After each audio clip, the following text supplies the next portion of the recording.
In a forgotten town scorched by the sun, a mother named Mara fought against poverty, prejudice, and despair for one dream alone, her daughter Elena. But Elena was a wildfire, rebellious, reckless.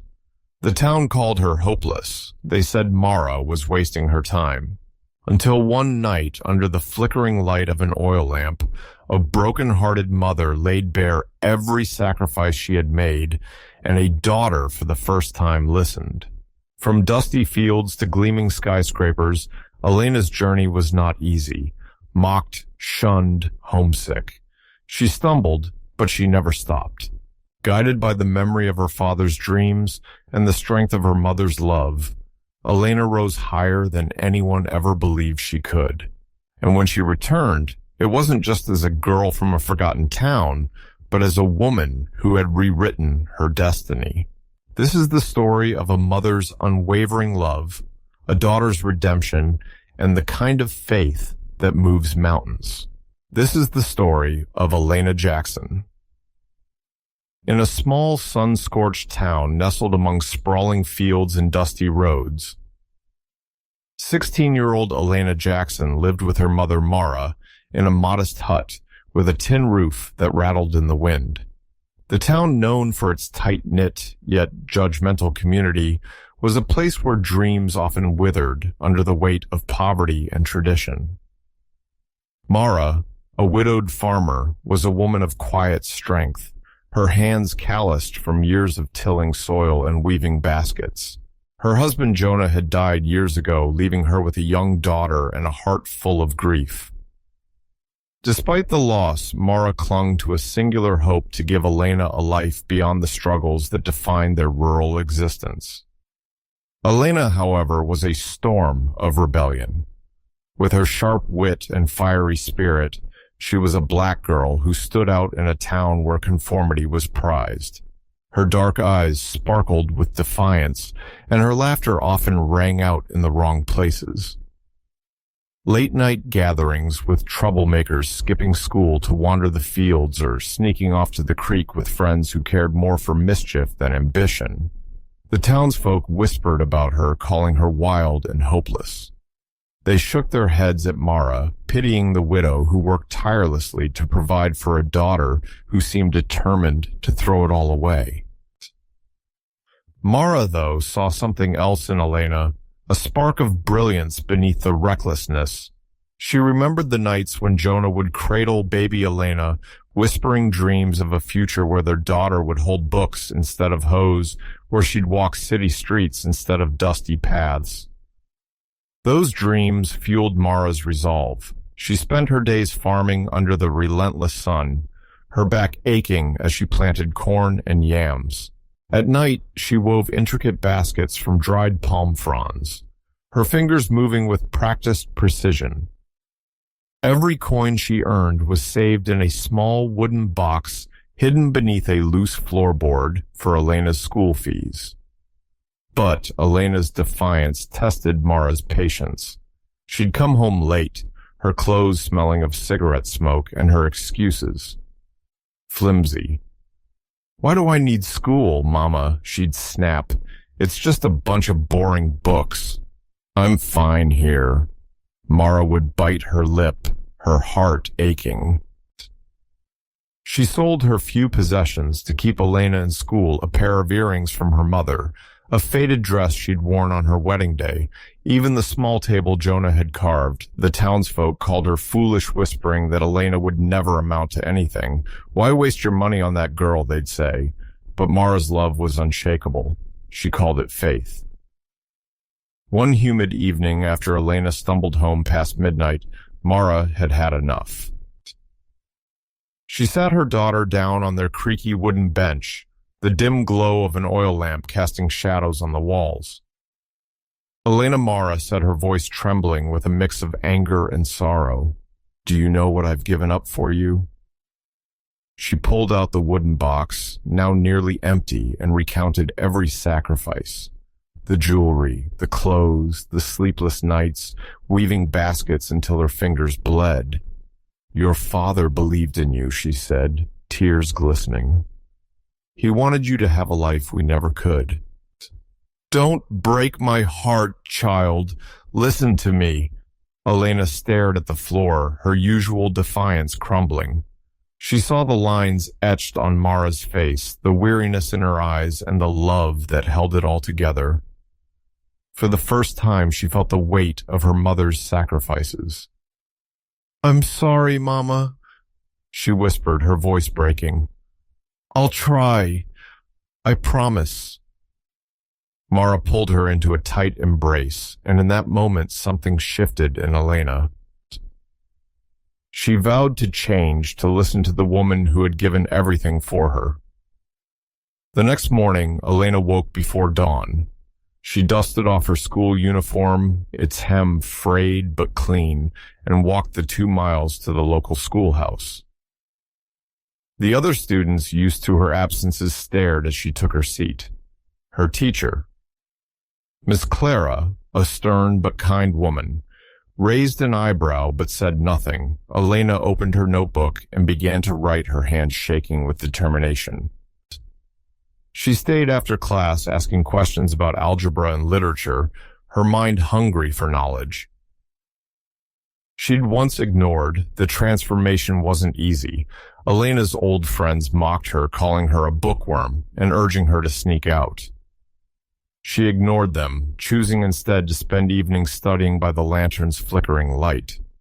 Mara watched in quiet awe, her heart swelling with hope. She'd come home from the fields to find Elena hunched over her books, muttering equations or reciting poetry.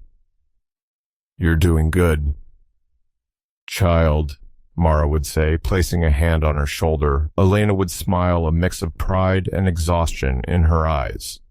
The townsfolk noticed the change.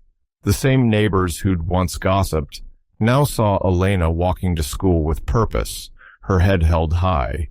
Some offered small gestures of support, a bag of yams, a used textbook. Others still doubted, whispering that a girl like Elena could never rise above her past. But Elena was undeterred. She aced her exams, her grades climbing higher each term. Miss Clara became her mentor, staying late to tutor her in science and encouraging her to join the school's debate team. Elena's voice, once used for sharp retorts, now captivated audiences with eloquent arguments. One day, Miss Clara called Mara to the school. Nervous Mara arrived, her hands clutching her worn shawl. The principal, Mr. Thompson, greeted her warmly. "Mara, your daughter is exceptional," he said. "There's a scholarship program for gifted students to attend a top high school in Chicago. Elena's grades and debate skills make her a perfect candidate." Mara's eyes widened, her heart pounding.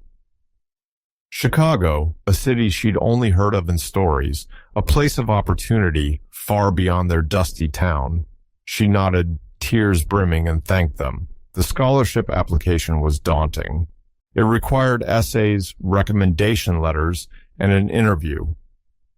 Elena and Mara worked tirelessly, gathering documents and practicing responses. Mara, though barely literate, asked a neighbor to read over the forms, ensuring every detail was perfect. Elena wrote an essay about her mother's sacrifices, her words raw and powerful. When the interview day arrived, Elena traveled to a nearby town dressed in her best outfit, a simple dress Mara had sewn from old fabric. Facing a panel of stern-faced judges, she spoke with confidence about her dream to become a speechwriter, to use words to inspire change. She shared Mara's story, her voice steady despite the lump in her throat. Weeks of anxious waiting followed. Elena checked the school's notice board daily, her stomach in knots. Mara prayed each night, her whispered pleas filling the quiet hut. Then the letter arrived. Elena had won the scholarship. She'd attend Lincoln High School in Chicago with tuition and boarding covered. Mother and daughter embraced, tears streaming down their faces. The townsfolk buzzed with the news. Some cheered, others scoffed, doubting Elena could handle the city. Mara ignored the naysayers. She sold a small plot of their farmland to buy Elena a suitcase and a few necessities, her heart aching at parting with Jonah's legacy, but knowing it was for Elena's future. On the morning of her departure, Elena stood at the town's edge, clutching her suitcase. Mara held her tightly, whispering, "Work hard, my child. Remember why we've come this far." Elena nodded, her eyes glistening, and boarded the rickety bus to Chicago. As the bus rumbled away, she stared out the window, watching the fields fade into the distance. The journey was long, the road winding through towns she'd never seen. When she arrived at Chicago's bustling bus station, the noise and crowds overwhelmed her. Skyscrapers loomed, cars honked, and people rushed past. A scholarship representative greeted her, guiding her to Lincoln High's dormitory. The school was a world apart from her town's cramped schoolhouse. Its campus sprawled with modern classrooms, a library stacked with books and labs filled with equipment Elena had only read about. Her classmates came from diverse backgrounds, some from wealthy city families, others from rural areas like her. At first, Elena felt out of place. Her accent drew snickers, and her simple clothes stood out against designer brands. But she remembered Mara's words and pushed forward. She spent hours in the library catching up on subjects her old school hadn't covered. Her teachers noticed her drive, especially Mr. Reynolds, who coached the debate team. He saw Elena's potential and mentored her, refining her speeches until they sparkled with clarity and passion. Life in Chicago wasn't all smooth. Elena struggled with homesickness, missing Mara's warm hugs and the quiet of their hut. She worked part-time at a campus cafe to send money home, her hands raw from washing dishes. Some classmates mocked her background, calling her country girl. Others, like Sarah, a kind-hearted student, became her friend, sharing notes and encouraging her. Elena joined the debate team, her speeches earning applause at competitions. She discovered a love for writing, crafting words that moved hearts and minds. Her confidence grew, and she began to dream of a career as a speechwriter, shaping ideas for leaders and change makers. Back in the town, Mara felt the emptiness of her hut without Elena's laughter. She poured her energy into farming and weaving her baskets, now sold to traders who visited larger markets. She saved every penny for Elena's needs, though Elena insisted she was fine. Letters from Chicago arrived, carried by travelers, each one filled with stories of new lessons, friends, and victories. Mara kept them in her wooden box, reading them on lonely nights. The townsfolk's whispers turned to admiration as they saw Elena's name in local papers for debate wins. Some neighbors, once dismissive, now asked Mara for advice, marveling at her daughter's success. Elena graduated from Lincoln High with honors, her name called to cheers at the ceremony. She earned a merit-based scholarship to Northwestern University, where she studied communications and political science. Balancing classes with part-time jobs, she honed her craft, writing speeches for student organizations and local campaigns. Her professors praised her talent, and internships at Chicago's political firms gave her real-world experience. Through it all, she never forgot Mara. She called home when she could, her voice a lifeline for her mother. During her university years, Elena met Caleb, a compassionate law student, volunteering at a community center where she taught debate to kids. Their friendship began with shared laughs over coffee, growing into a deep bond. Caleb admired Elena's resilience and her love for Mara, while Elena found comfort in his steady kindness. They supported each other's dreams. Caleb aspiring to be a public defender, Elena aiming to write speeches that shaped the world. As Elena neared graduation, her reputation as a speechwriter grew. Her words powered a mayoral campaign, earning her recognition in Chicago's political circles. She saved her earnings, dreaming of a way to honor Mara. With Caleb's help, she planned a grand return to her town, a gesture to show the world what her mother's sacrifices had achieved. She wanted Mara to see Chicago, to live without worry, to know her love had changed everything. One bright morning, the town buzzed with excitement. Word had spread that Elena was coming home. The townsfolk gathered near the dusty road, expecting her to step off the old bus. Instead, a sleek black SUV rolled into view, its polished surface gleaming in the sun. The door opened and Elena emerged, radiant in a tailored suit, her hair braided elegantly. Caleb, dressed in a sharp blazer, stood by her side. The crowd fell silent, stunned. Elena scanned the faces until she saw Mara, her mother's eyes wide with disbelief. Elena knelt before Mara, tears streaming down her cheeks. "Mama, I listened to you," she said, her voice trembling. "I'm here to take you home." She took Mara's hands, weathered from years of toil, and pressed them to her face. Caleb stepped forward, bowing respectfully. "Jackson, he said your daughter is the most incredible woman I know. Thank you for raising her," the townsfolk, once quick to judge, erupted in cheers. Some wiped tears. Others whispered in awe. Elena revealed her gift, a cozy house in Chicago bought with her earnings as a speechwriter. "You'll never worry about rent or leaky roofs again, Mama," she said. Mara, overwhelmed, sank into Elena's arms, whispering, "My child, you've done more than I ever dreamed." The crowd parted as Elena, Caleb, and Mara climbed into the SUV. As they drove away, the townsfolk waved, some still processing the transformation of the girl they'd once called hopeless. In Chicago, Elena showed Mara the city's wonders. They strolled through Millennium Park, Mara marveling at the gleaming Cloud Gate sculpture. They visited bustling markets where vendors sold everything from fresh produce to exotic spices. Mara gasped at the skyscrapers, their glass facades reflecting the sky. At night, they dined at a small restaurant, Caleb pointing out landmarks like the Willis Tower. Mara, though overwhelmed, felt a quiet joy. She saw Elena's world, her office, her university, her life, and understood the magnitude of her daughter's journey. The house Elena bought was modest but charming, with a small garden and warm furnished rooms. Mara touched the smooth walls, the soft couch, the framed photos of Elena's graduation and their old town. "This is ours," she asked, her voice barely audible. Elena nodded, tears in her eyes. "All for you, Mama." Caleb had helped with the paperwork, his legal skills ensuring everything was perfect. Mara hugged them both, her heart full. Elena's career soared. She became a sought-after speechwriter, her words shaping campaigns and inspiring movements.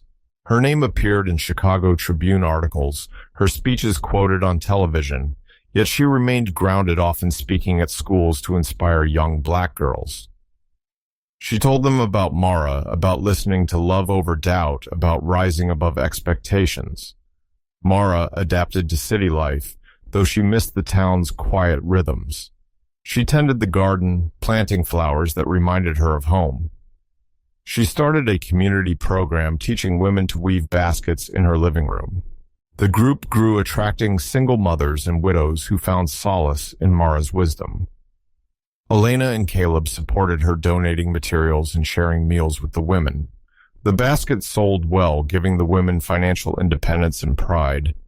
Elena and Caleb's bond deepened. One evening in their garden, under twinkling stars, Caleb knelt and proposed a simple ring glinting in his hand. "Will you let me honor you and your mother forever?" he asked. Elena, tears brimming, said yes. Their wedding blended Chicago's vibrancy with their town's traditions, colorful fabrics, soulful music, and dishes like jollof rice and cornbread. Mara, radiant in a new gown, walked Elena down the aisle. The townsfolk attended, their pride evident. At the reception, Caleb surprised Mara with a set of car keys. "This is for you," he said, "for raising the woman who changed my life." Mara, stunned, accepted the keys, her hands trembling. She learned to drive laughing at her cautious turns, Elena teasing her gently. The car became a symbol of her new freedom. A far cry from the days she carried baskets on her head, life settled into a joyful rhythm. Elena and Caleb welcomed a daughter named Joy after Jonah.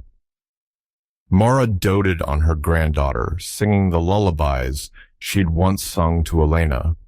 The town, once a place of judgment, now celebrated their story. Young girls pointed to Elena as proof that dreams were possible. Mothers quoted Mara's resilience to their children, Mara, now a mentor to many. Spoke at the town school sharing her journey. I was a widow with nothing. She said, but I believed in my daughter love and faith can move mountains. Her words inspired students, teachers, and parents alike. She donated her basket weaving earnings to a local cooperative, teaching women to build better lives. Elena's speeches continued to shape Chicago, her voice a beacon of hope. Caleb opened a legal clinic defending the underserved. Together, they raised joy with the values Mara had instilled: hard work, kindness, and gratitude. Mara, watching her family thrive, often sat in her garden, tears of joy falling. She thought of Jonah, the sacrifices, the long nights of weaving. I planted seeds with tears, she whispered, but love made them grow.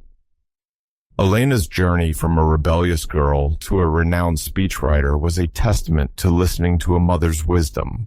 Her success was Mara's victory, a legacy of love that transformed a town, a city, and countless lives. Their story, woven like Mara's baskets, was one of resilience, redemption, and the unbreakable bond between a mother and her daughter.